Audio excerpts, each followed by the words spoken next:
Hey guys, welcome back to another episode here of Minnesota Left-Handers. I got my boy here, Nate. I'm joined with you.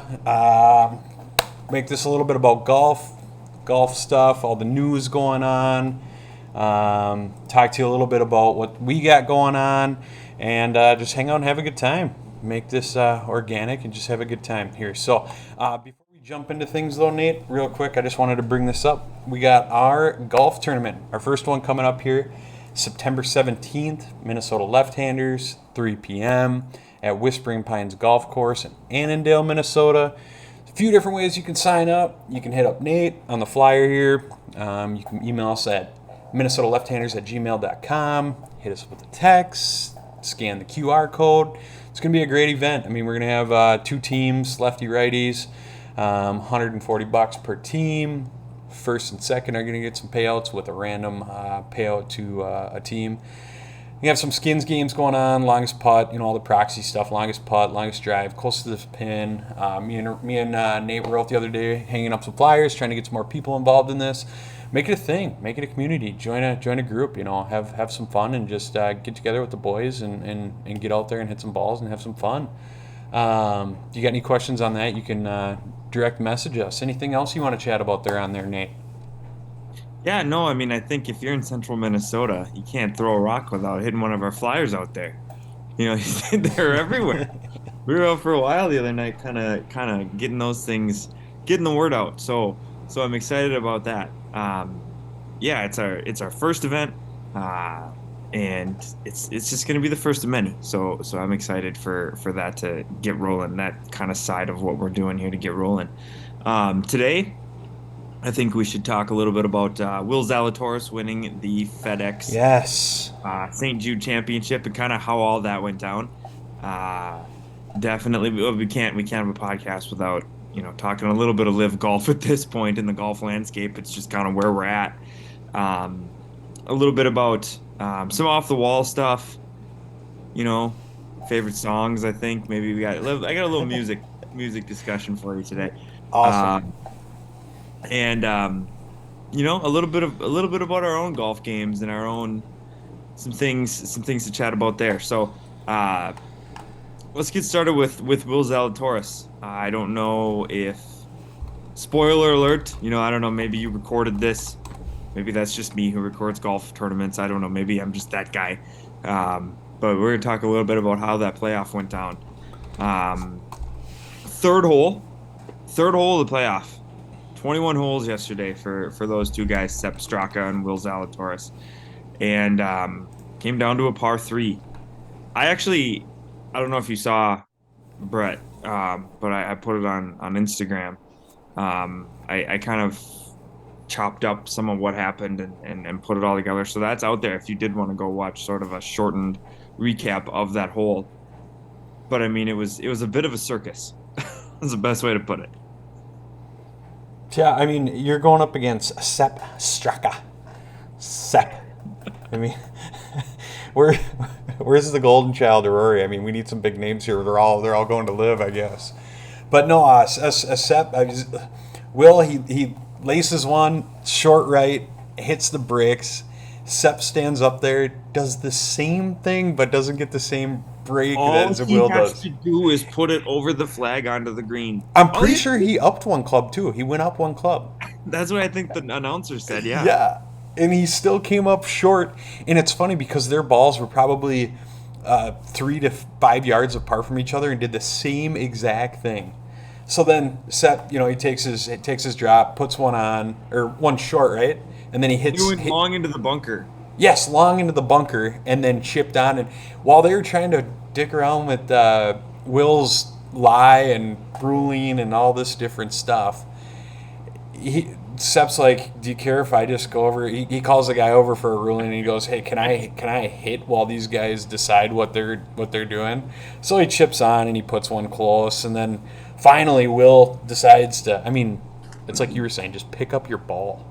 Just pick up the ball and walk it back. All you got to do is put one on the green, right? Mm-hmm. Game's over. But, man, that putt was pretty exhilarating. Watching him hit that one in, turn to whoever, I don't know who he was looking at, But just the one thing that came to his mind is what are you gonna say now?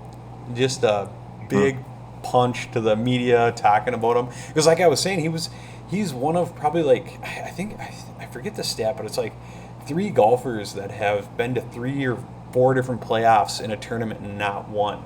And he was about to push the threshold one more and be by himself. So he would have been the only golfer to have been to, whatever it was, four playoff holes and not have walked away with a win. And that's bad company if you're Will. So finally getting that chip off his shoulder is great to see it. He had a lot of fans there. A lot of fans. Yeah, you don't want to be that guy. Be the guy who can't close the deal in playoffs, So good for him. And it did seem like all the momentum was behind him as versus Straka. And it's got to come from his time in the majors and what he's done in the last year and a half of majors, going back to the 2021 Masters when he took like solo second. I remember watching and going, who is Will Zalatoris? Well, then we find out that, that the kid can play a little bit. He's 150 pounds of him. 150, maybe soaking wet. But yeah, I mean, what was it? He put up another good showing at the Masters. PGA Championship comes around, and he's in a playoff with Justin Thomas, and obviously we know Justin Thomas won that. And I think he was hanging in the U.S. Open as well, if I remember right. I could be wrong about that, but he seems like the kind of guy who really showed up for the majors. This is his first full year as a PGA Tour member. I think he kind of got into, I don't know, we were talking in a previous podcast about how people get into the majors. He got into the Masters on a special exemption the one year and ended up taking second, which is insane, really. He didn't even have full status as a PGA Tour member. Now he does, and he seems to be making the most of it. We had a podcast, our last episode with Austin from Utility Sports. And he asked us who we thought the top 10 players in the world were, and I left Willy Z off the list, and I'm regretting that now. You're learning quick. You never count out Will. Yeah. Let me ask you this, okay? So you sent me a tweet earlier today, and I looked at it and I read it, and I was like, okay, who's this guy though? Alan Shipnuck. Who is Alan Shipnuck? So Alan Shipnuck is a golf writer. I'm drawing a blank on who he writes for. It's not the Digest. It's not Golf Digest. I feel like it's golf.com, maybe Golf Monthly or something like that. But he's also in the Fire Pit Collective. If you're listening to this on audio, you can't see me pointing to my hat, but I'm currently wearing a Fire Pit Collective hat. So shout out to those guys. They're a collective, for lack of a better term. They podcast about golf. They write about golf. Sports Illustrated sound right? I'm sure he's been with them, at some point. But he sent out a tweet recently. He's fairly connected. He's pretty connected. He just wrote a book about Phil Mickelson, and he's pretty connected to the golf world. Do you have that tweet up? Yep, I got it up. What exactly did it say? So Shipnuck's tweeted out August 15th, so today, earlier today at 6:44. I'm hearing tomorrow's PGA Tour player meeting regarding LIV is going to be a banger. Supposedly, everything is on the table from major championship boycotts to Monahan's future to a larger compromise. And Tiger MF Woods is expected to fly in to provide counsel, bully, and what's this last word? Cajole? Cajole? Who's gonna cajole? Oh, there'll be some cajoling happening. I don't know. English teacher, can you define that for me? Well, see, just good old boy, poke the bear. Oh, God. Do that stuff. I have some problems with this. I take issue with a few things that were said. One, major boycotts. Okay, I understand why you want to boycott majors. I get why that would be beneficial, because if the majors continue to allow, and we've been down this road. I've beaten this dead horse, but if the majors continue to allow everyone to play, LIV guys and PGA Tour guys, there's no reason to not go to LIV because the legacy piece is still there. It's all about how many majors you win. So if the majors continue to do that, the LIV Tour is going to win out. So if you boycott majors, you might get more hand. I don't know. You might be able to gain some leverage or something. That's kind of the thought. But let's look at Will Zalatoris. Here's a guy who just had some awesome run in the recent majors, right? Finally, obviously gets the monkey off his back yesterday. But you think that 24-year-old who knows that he can win a major because he's put himself in that position, he knows he can do it. You think he wants to just up and boycott majors and skip those chances? Not happening. No, I don't think he does either. There's just no way that's gonna happen, that's gonna work. And I also think that this whole larger compromise bit, no, I think you dig your heels in. I think if you compromise with Greg Norman, it's over. The PGA Tour is a feeder league. It's a feeder tour. It's a developmental tour at this point, which then puts the Corn Ferry Tour, which I also like to talk about, by the way. Remind me that we should definitely get to that before the end of this. It's a feeder tour for LIV because there's too much money involved over there. Mm-hmm. And you want it to be the reverse. You want the LIV to be kind of the feeder for the PGA Tour, like a lot of these other countries, if you will, as golf leagues are. You know, they get big in their tournaments, and then they come over to the PGA and stuff like that. But, you know, when Shipnuck says major boycotts, dude, there's no one that you... If you'd have to get every player to boycott that, but then it's only going to hurt the PGA themselves. You know what I mean? Right, because are you telling me that Tiger, who literally only cares about, I mean, at this point in his career, his body can only handle 4 tournaments a year, so he's only playing the majors. Doing the majors, yeah. But that's all that mattered to him in the first place. As a 21-year-old, winning the Masters for the first time in 1997, that has been all that, yeah, he wants to rack up wins, and he wins, every tournament out there. But the majors are what matters. You're not going to sell Tiger on we need to boycott majors because he understands legacy. He understands the importance of those majors. That ain't going to work. That's not going to be the answer. I don't know what is. They were going to double Tiger Woods' pay, dude, over what he's made over his entire life. I know. 500. They were going to double it in the blink of an eye, dude. I think they were pushing 900 million. And he's worth That's $1 billion. That I can't even make sense of. Like what? No. If you put a list together of everything that you think at this point in your life, everything that you think you could have ever wanted. I've always wanted a huge house on a lake with this truck and this boat and what. You're talking $2 million. You're good. You're set. Yeah, you're talking and then you put an extravagant trip in there or something. They're all 100 in there? I can't even imagine. This guy was just offered $900 million. I mean, come on. Hey, so not trying to read into this too much farther either, but did you see Scotty Scheffler walk through Cameron Smith's line, who is supposedly... Cameron Percy came out and said he's going to be going to the LIV. I got it up on my screen here, but just the look on Cameron's face looking at Scotty as he walks by is absolutely I saw that crazy. still shot. It's fantastic. He's like, dude. But it's definitely a passive aggressive move by Scotty Scheffler. I think that there's something there because there's just protocol, and you know what you're doing out there on the green. So I don't know. And Scotty's kind of, I don't want to say unabashedly a PGA Tour guy, but there's nothing there that would suggest that he's leaving for LIV.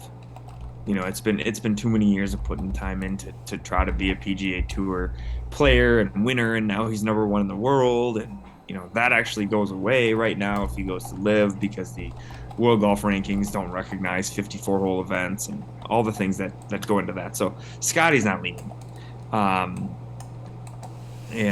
I think that he's kind of sticking it to him, kind of turning the screw a little bit. Yeah. It's going to be a wild ride here, over the next, I don't know, 6 months of this PGA LIV stuff going on. And I mean, at least we still got the two tournaments left to get the BMW one. And what's the other one? Just the Tour Championship. You got Yep. the BMW coming up next week and then the Tour Championship. But I've been saying that this is a possibility for a while. I think as soon as the FedEx Cup is over, these next two tournaments are over, you're going to see a lot of guys defect to LIV. Some of those big names could be wrong, but if I'm not wrong, you heard it here this time. It's not even first. I'm not first, but you're going to have heard it here too. Adam Scott and Hideki Matsuyama, I think they're both gone. But again, like we talked about with Austin from Utility Sports, man, it's a global game. It's Americans. There's a few Americans going, but it's a lot of more global guys. Real quick, so it's interesting. One of my buddies in the chat just said, hey, I asked him how the quality was, how everything's going, because we're live streaming on Twitch right now, and Caleb joking around says, it would be worth more if you talked about the LPGA, dude. And me and you had a very interesting conversation in the car yesterday. I'm glad Caleb brought this up because Nate turns to me and he goes, "Hey, did you know that the senior women's PGA championship was this weekend in Minnesota at the Red Lakes Classic or whatever over at the And Meadows. I'm like, oh, really? And he's like, I can't believe this.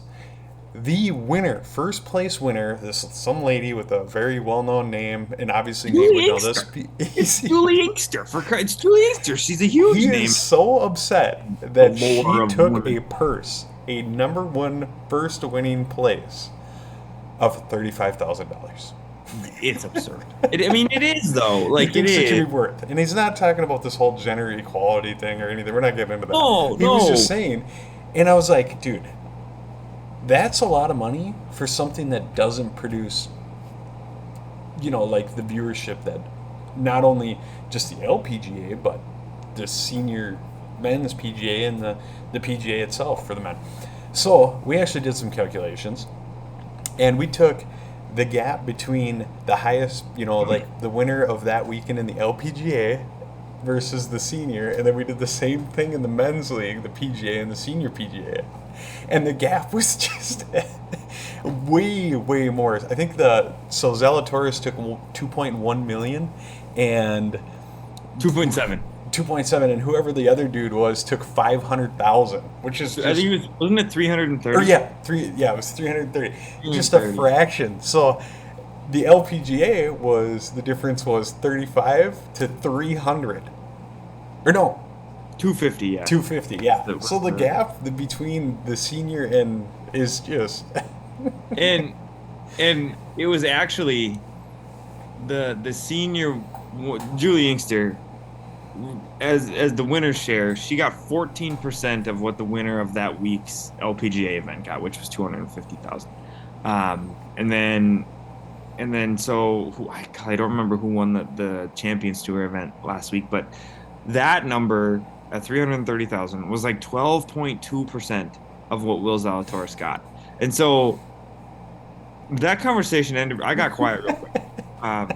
It was worth it though. Because I didn't want to continue down that road, but I still think $35,000 is absurd. The dairy people at Land O'Lakes need to put more money in. Step up. I don't know. Maybe it's Land O'Lakes' fault. I don't know about that. But anyway, like maybe I'm barking up a tree that I should not be barking up at this point. No, we're moving on. We're moving through here smoothly. So you had brought up some stuff about our own game while we're on the course. Well, you don't even know this yet, but I got an email from FedEx today. Are you playing golf on Thursday? Yes, I am. 4:45 Riverwood National. You're gonna need to come find me because the shipment will be here. Dude, how much did you spend? I see. If I tell you that, it might give it away.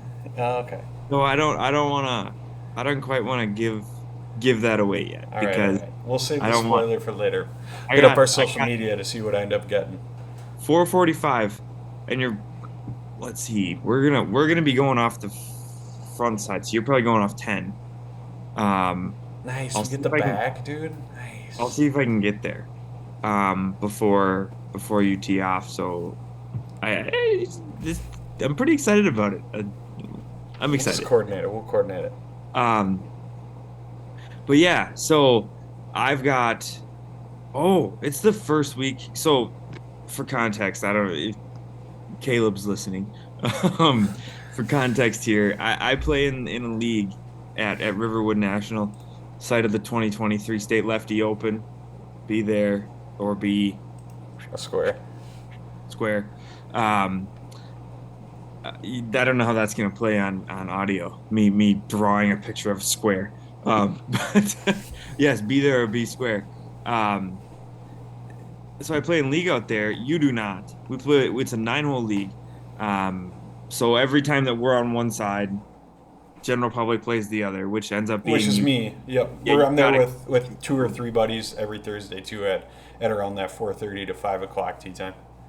Yeah, so it's the first week. I got an email from the head pro out there. It's the first week of our club championship. The club championship's a 2-week deal where we play the front nine this week, back nine this week, and then that's your score. You combine, your 18-hole club championship score for the league. Um, so I really got to get after it. You gotta get out and you gotta make some birdies. We're playing the whites, which I don't know the distance for 9 holes, but it's 6,100 total. So it's call it 3,050 maybe per side. It's a scoreable side, but I mean you know as much as I do about that course. You can't overpower it. Like you need to hit your spots because there's trouble. The front, yeah, oh yeah. There's trouble everywhere. So you got to come in with a plan, and I feel like well, I was gonna say if I can do it with like a 38, which is not out of the realm of possibility for me. I do it semi regularly, but then again, I started thinking about a guy in league who he's gonna shoot a 32. So it's like okay, I'm gonna be 6 back after 9 holes because he's gonna come in with a 32, and then I'm just out of it at that point. But yeah, so full recap on that in our maybe our next pod. My 9-hole, my first nine of my club championship. So that's upcoming. One of the other things I said I wanted to chat about was the Corn Ferry Tour. Um, as big of a day as it was for Will Zalatoris winning $2.7 million, the Corn Ferry Tour series concluded yesterday, and 25 guys got their PGA Tour cards. They graduated. Um, so big days for them. And I think if guys continue to go to LIV, your Cam Smiths, and if I'm right about Adam Scott and Hideki and a host of other guys, I think it's going to be just a wave of guys heading over there. The PGA Tour needs to start selling these younger Corn Ferry Tour rookie guys. Corn Ferry is obviously like the minor leagues. You pass Mm-hmm. on that, you get up to the big leagues. So I'm excited to see some of that. I've got um, a little bit of something I started today, an idea that I had, and we can kind of have an on-air production meeting here. But tell me what you think about it. Um, I kind of want to do. I don't know if it'll be take podcast form or like newsletter form, but like a feature series, or maybe we feature like, oh, the U.S. Opens at this course. Well, let's look into the history of that course and do like a newsletter about it or like a podcast specifically about that course. Um, the one I'm thinking about doing is actually featuring one of the graduates from the Corn Ferry Tour, Justin Suh, and his story's awesome. I'm thinking about doing a feature story on that. What do you think? I think it's a good idea. But here's the only thing: is you are the writer. So Well, we get a podcast. yeah, we could podcast it too, but I want to spend the time after each round getting out a podcast of recap of each round, because with how small we are and how fast we can get information out. Like I said, I'm the type of guy that likes to listen to podcasts while I'm driving. So when I was in my car driving on the way back from the Freeport Zoo, no one had any information on anything in the PGA Tour and what was happening or what had happened, because everyone's got to go through editing, and their episodes are 30 minutes or an hour long and stuff like that. So I was thinking Right. about just maybe getting a 15-minute recap of what happened, what the weather was like, what the course conditions was like, maybe some of the big names where they fell, and how they're ranking up against making the cut, and then just the guys that are leading it, and then just touch on those few things and shut it off, just so that way people can get a quick recap and not have to dive deep into this stuff. Me turning on my computer, running through the stats for the day, and just giving something for people to listen to. And you can write your course on. I enjoy your writing, man. You're a hell of a writer. So listening to or not listening, I don't know reading about some of your stuff is pretty good. It doesn't seem like you're too over the top with trying to use different vocabulary and big words, and I mean, I do these like different to show off. sentences, run-on sentences or whatever. We're breaking through a fourth wall in the fifth paragraph. It's just, yeah, no, it's good. I enjoyed your reading too. So, and maybe you can teach me a little bit about each course. I know you have a pretty strong background in golf, so writing about what you like to write, and maybe doing a little history lesson on the course would be a very, very intriguing read for people. So. Yeah, and I mean, I do think that this feature series would be more of a long form thing.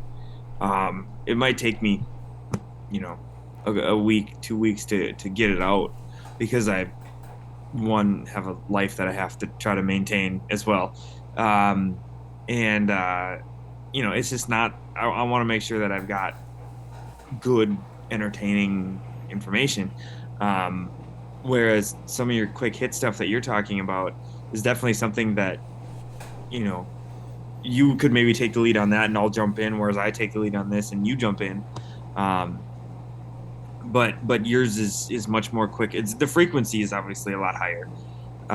But it's also just a quick hit thing, 10, 15 minutes. Here's what happened. And we just move on. And So we're new at this. This is just fun. This is us just doing dad stuff. I'm not out doing crazy stuff at night anymore. I'm at home, wife's asleep, kids asleep, and spending an extra few minutes doing whatever the heck I got some time for. well, that's the thing. This is what life has become. We're recording this. It's about to turn 11 o'clock, and it's like, my whole house is asleep except for me. I might as well chat some golf while I'm at it. Exactly. See, I want a newsletter about Wilmington Country Club in Wilmington, Delaware, for the I BMW don't know. Classic. I don't know. I don't know much about Wilmington, Delaware. There Yeah. you go. Let's give me a little report on her. It So looks yeah, beautiful. I mean, Oh my I think gosh, look at this place. I think it's got. I think both of our paths here have some potential. And we'll come together for stuff like this. Conversation that might just kind of be fun and a little bit more long form for us. Um, Still as often as we do, and just keep churning out the stuff. And I think if we do that, um, we'll find some success. Yeah, we got the Zoom timer coming up here, so we got 8 minutes roughly left. What else you got to finish off this podcast with here? Off the wall, miscellaneous here. It's a grab bag. Your top 10 songs of all time. Oh my gosh, dude, really? Really? Maybe this is something I put out there right Yes. now, and we talk. See, We this talk about this is this tough for me because I'm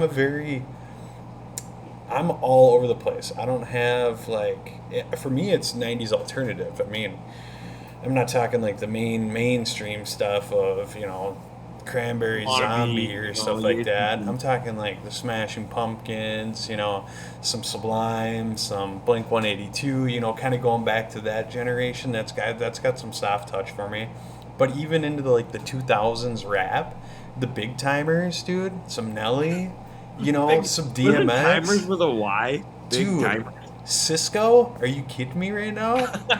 But I mean, if you right now, I don't you know this because you were riding in the car with me for a couple hours yesterday. But I'm big into like the reggae, Bob Marley type genre right now. I've listened to that all day at work. Um, what else? I mean, I'm a big country guy. There's not much music I don't listen to. I love me some big band too, some Frank Sinatra, Dean Martin, some of that stuff. You'll catch me listening to all sorts of stuff. So, not nothing screamo though. Hard screamo, loud rock is just a little too much for me to handle. But yeah, I'm a well-rounded person. So, Yeah, I Caleb just dropped Josh Groban, and I'll tell you what, he spent the night at my house a few times, and I can hear him singing Josh Groban, just belting that out in the shower.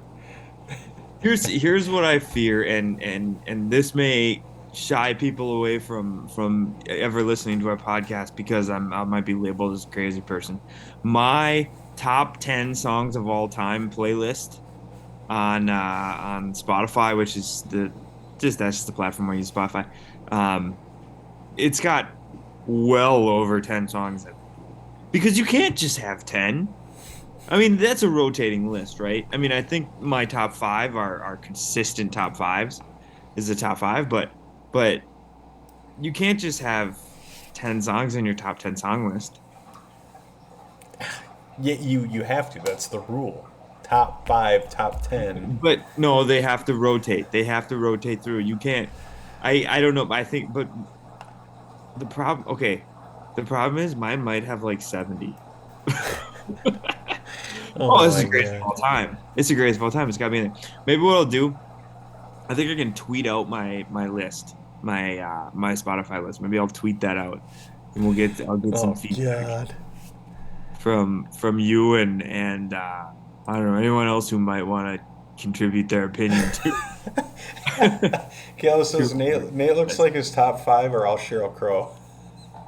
You know what? Let me tell you about Sheryl Crow. Okay, she's not. I did not expect that. That's funny.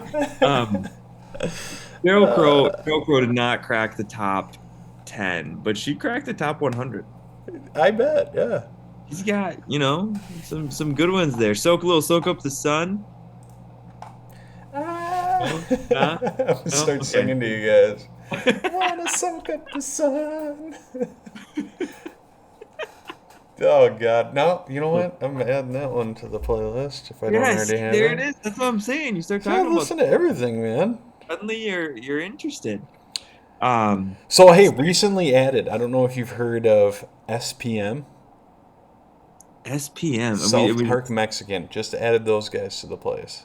Is this sort of in your reggae kick right now? No, they're 2000s kind of rock. Added a couple of Chevelle lately, a couple of Miley Cyrus, a couple of Britney Spears. Okay, stop admitting. You stop now. I don't want to hear about the Spice Girls. No, I have no Spice Girls. I don't have any Spice Girls on me. It's like you just said Kesha, like, dude. Oh, come on, dude. She needs a comeback. We might need to have some sort of like intervention here. I listen to everything.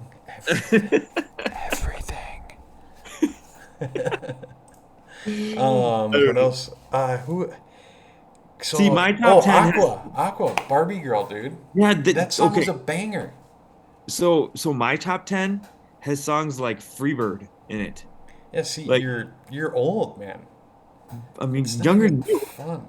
Dude, Freebird's a 10-minute long song. It's like listening to Stranglehold by Ted Nugent for 20 minutes, dude. No, but see, these are great songs.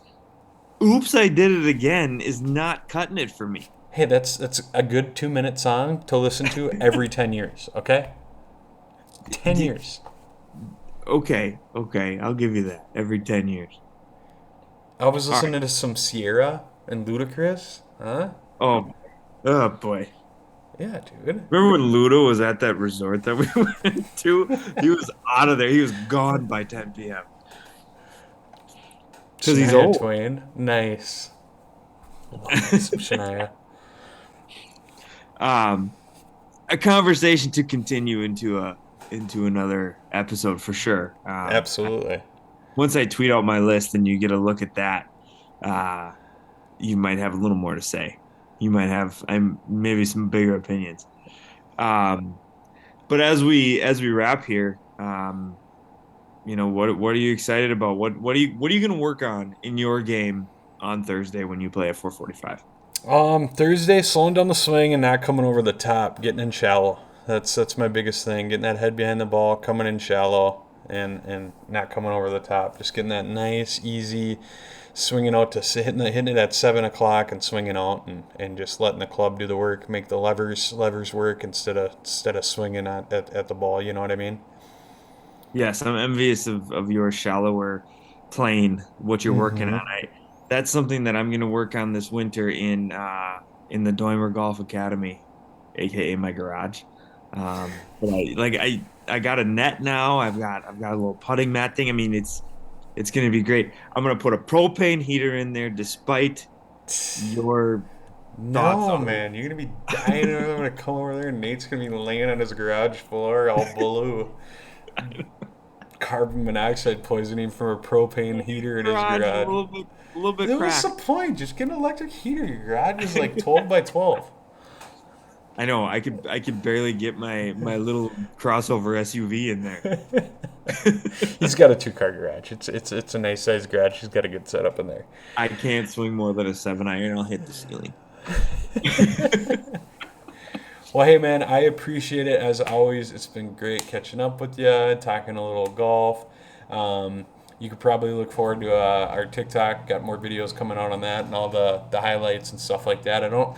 This Thursday, I'm planning on getting a couple of videos of us at the clubhouse, maybe out on the course and stuff like that, and getting that on the social media stuff.